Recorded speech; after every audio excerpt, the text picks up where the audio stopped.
All right, as promised, we are going to be taking a look at the first entry in my history of the WWE Championship Belt display.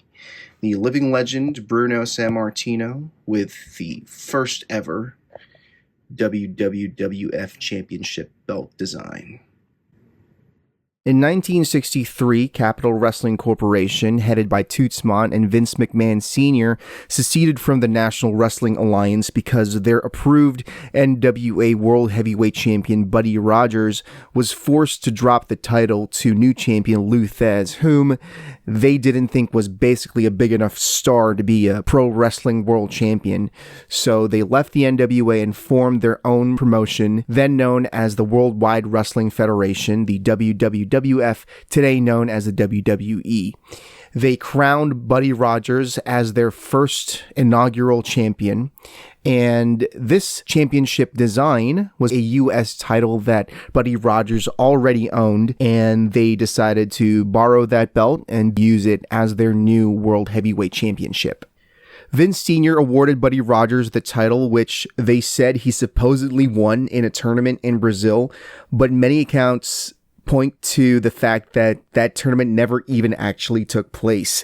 And I kind of love the fact that the inception of what we know today as the WWE Championship, I don't care what anyone says, the top prize in professional wrestling in the world. It is literally the most prestigious championship that anyone in professional wrestling can hope to win, was created with a complete work, so much so that they didn't even bother to hold the matches that supposedly led to the title's establishment. It's very WWE to me, and I appreciate it. I don't know why. Now, the championship belt itself is quite simple. You got a main plate shaped like the United States of America with a rope textured border. It is pretty detailed, I must say, like that is definitely the United States of America. You got some laurel leaves at an angle on the sides with some stones in them. You got two wrestlers in the center facing off, and between them is a dock for where the photo of whoever was the incumbent champion at any given time was to be placed. And I do think this was pretty common practice for championship belts at the time, and I love it. I think we should bring it back. I think it's very silly, and I like it. Although by the time Bruno won the belt, they didn't have the picture in there anymore. You got a world's champion plaque screwed in at the bottom, which we can assume was an addition for when they reappropriated this belt as their World Heavyweight Championship, or World's Champion, as the plaque says. You got an eagle up top with a U.S. shield, some stars, red, white, and blue stones, once again pointing to the fact that this was a U.S. championship. And you got some side plates shaped like shields with some wrestlers and more of those stones on them. And all of that is on a red strap that we can assume is faded with time. So that strap probably was a lot brighter back in the day. Now, I was going to originally sort of dunk on this design, but looking at it piece by piece, I have an appreciation for it. It doesn't look like it was made in a factory, like a craftsman whom I haven't been able to find any information on built this with their hands, it looks like. That being said, it is very dated, and I would think, I don't know, perhaps some people who were alive back then can inform me on this, but I would say even for 1963, this was a pretty dated championship belt design. If you look at the NWA Championship Belt at that time, for today's standards, it may be very small, but design-wise, it'd hold up. Not only was this janky because they just slapped it together for their new promotion, it was janky just because it was janky. 1963 wasn't that far back ago. The human race had been to space. So there was no excuse for a world's championship belt to look like this, but there was. That being said, I do appreciate it because it was the first ever WWE Championship Belt. It is the same title that Cody Rhodes holds today. That's mind-blowing to me. Look at this thing. And frankly, I was pretty surprised that there wasn't more fanfare when this was announced as part of the Hall of Champions 4-pack, along with the dual-plated Winged Eagle Championship, both of which we had never gotten before. So that 4-pack introduced these two belts to the Mattel collection. and I think Mattel did a decent job with it. It is missing a lot of detail, like the two wrestlers aren't on the side plates. You don't get the stars or the eagle and the shield up top.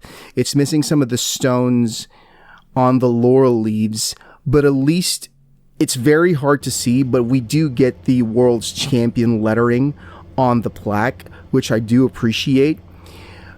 I imagine if this weren't one single rubber piece that we might have gotten those details, but as it stands, they did paint it well. It is like a dull finish, like the actual championship, and for what it is, I like it. I can't imagine Mattel releasing another edition of this title that has plastic plates, so I'm choosing to be happy with what we got, and I'm glad that we get to commemorate the first ever WWE Championship with something like this. And we did get a great Bruno figure out of it.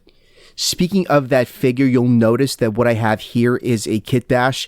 I don't know if people still use that word, but I'm choosing to use it here because I'd hesitate to call this a custom. This is just a head swap. It's the new Hall of Champions 4-pack Bruno head, which has the hairstyle that's more accurate to this point in his career, on an Elite 25 Bruno body, which has the blue trunks that I prefer because, number one, it's a better contrast to the red strap of the belt. The Hall of Champions Bruno has red trunks on it, and it doesn't look as good. And number two, it is more accurate to the night he won the belt from Buddy Rogers at MSG. There are photos of him with red trunks wearing this belt, but I prefer the blue regardless. It has the big arms. You'll see newer versions of these arms double jointed on the Ruthless Aggression Brock Lesnar figure, on a lot of Hulk Hogan figures. And I did consider getting some Brock arms and putting them on this guy, but you'd miss out on the arm hair that's painted on here. So I kept the stock arms that also come with these big hands. I don't know if any other figures released by Mattel has these hands, but he has these giant hands. And I like that look. I think it makes him look real beefy, real, like a real brute, which was kind of Bruno's brand at that time. And I just think it's a great figure. And I'm glad that we have a more accurate head sculpt to pop onto him now, which results in what you see here. So there you have it. This is the first WWWF Championship Belt on the longest reigning WWE Champion of all time, Bruno Sammartino. Love this figure. Hope you enjoyed the video. This is the first in my series that I'm going to do, showcasing every entry I have in my History of the WWE Championship Belt display.